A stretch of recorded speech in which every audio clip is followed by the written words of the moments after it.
Tyrone Bowman live. According to the Vatican, Pope Francis, who is age 88, died from a stroke followed by a heart failure. Let's get into this story here. As reported by The Guardian, the pontiff had requested a simple burial without particular decoration at Rome Church rather than beneath St. Peter's. Once again, this is Tyrone Bowman live reporting and talking about the death of Pope Francis at the age of 88. According to The Guardian, Pope Francis died of a stroke and subsequent heart failure. The Vatican has said in a statement revealing that the pontiff had requested to be buried in a simple, unadorned tomb. The 88-year-old Pope, revered by millions of Catholics around the world, died at 7:35 a.m. in his apartment at Casa Santa Marta. On Monday, his cause of death was confirmed through an ECG test, the Vatican said.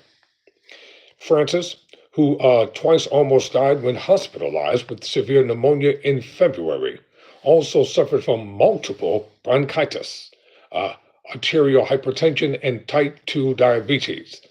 The Pope confirmed in his will that he wished to be buried at Santa Maria Maggiore Church in Rome's Escalino neighborhood, breaking with long-standing Vatican tradition.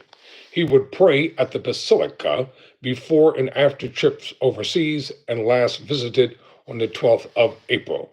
The text of his will specified that Francis wanted to be buried in the ground without particular decoration, but with the inscription of his papal name in Latin, Franciscus.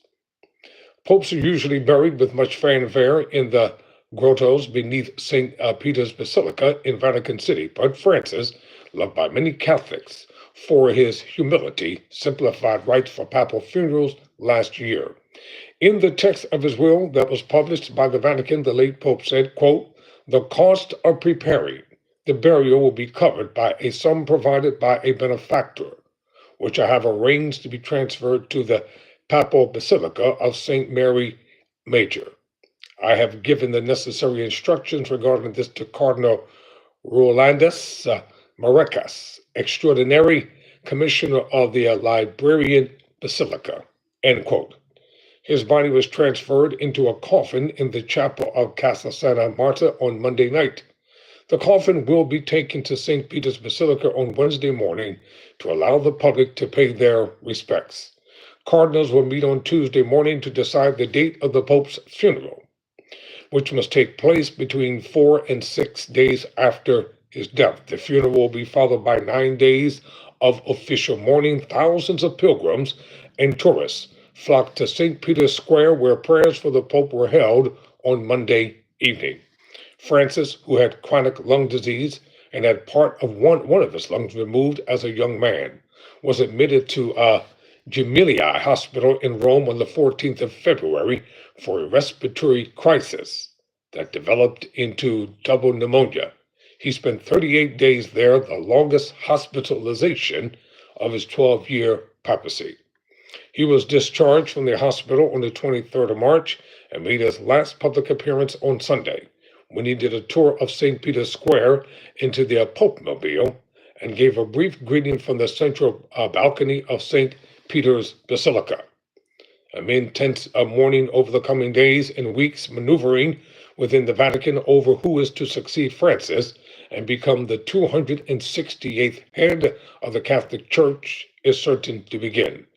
Cardinals from around the world will head to Rome for a conclave, the secret complex election ritual held in the Sistine Chapel involving about 138 cardinals who are eligible to vote. The conclave must begin its deliberations within 20 days of the Pope's death. Some of the potential contenders mooted before Francis's death were Matteo Zuppi, a progressive Italian cardinal, Portillo, I hope I said that right, Parolin, who serves as the Vatican Secretary of State, and Cardinal Luis Antonio Tagle from the Philippines. King Charles said he and the Queen, who met the Pope in Rome last week, had, quote, heavy hearts, end quote, at the news of his death, adding that Francis would be remembered for his compassion and tireless commitment. President Trump said he would attend Francis's funeral, posted on social media, quote, "Rest in peace, Pope Francis, may God bless him and all who loved him." Former President Joe Biden said Francis would be remembered as one of the most consequential leaders of our time. And Barack Obama said he was a rare leader who made us want to be better people.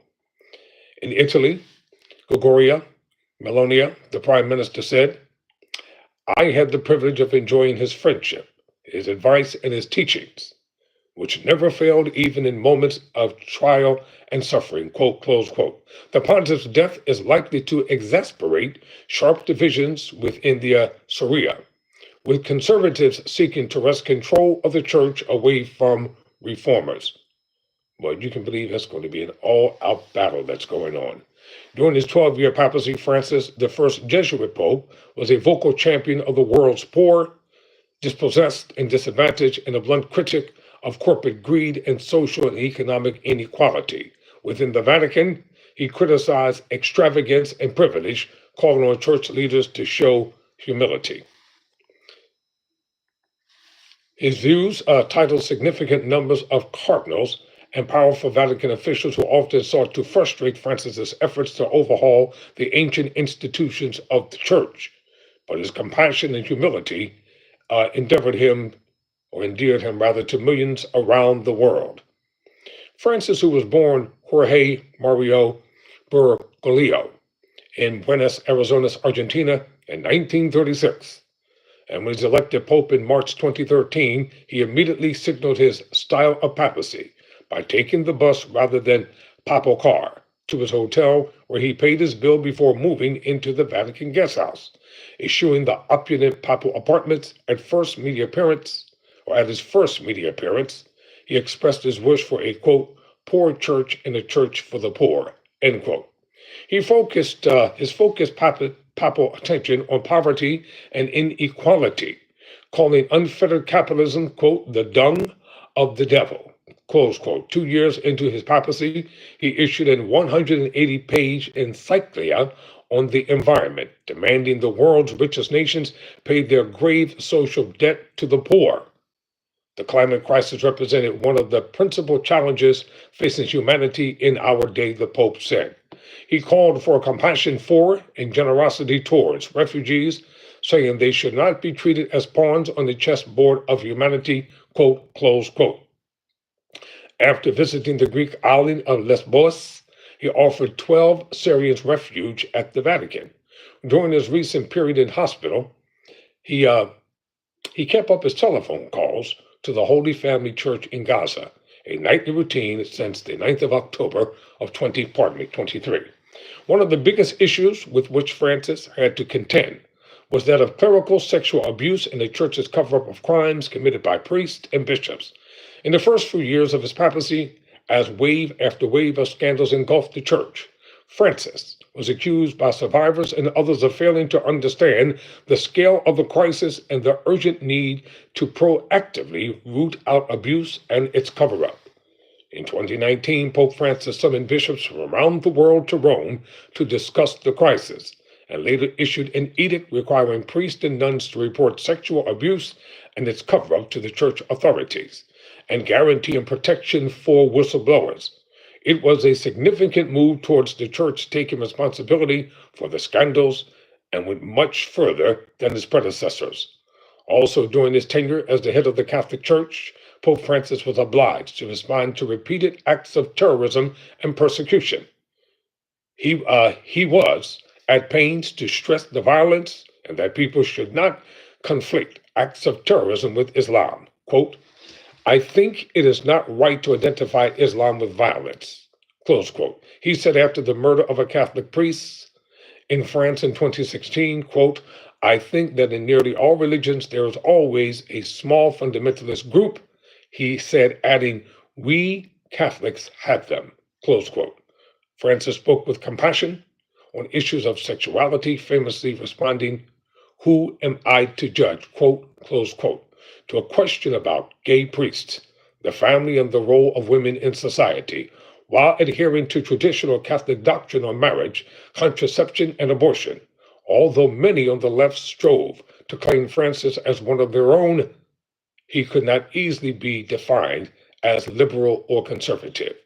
On his many trips abroad, Francis was greeted like a rock star, with hundreds of thousands, sometimes millions, waiting for hours for a glimpse of the diminutive white-robed figure in his open-sided popemobile.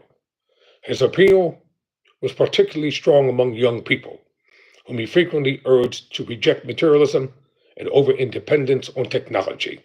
Quote, happiness is not an app that you can download on your phones. Close quote. Pope Francis told Catholic youth in 2016. I'll keep you updated on everything concerning the late Pope Francis. Tyrone Bowman, never surrender, never quit.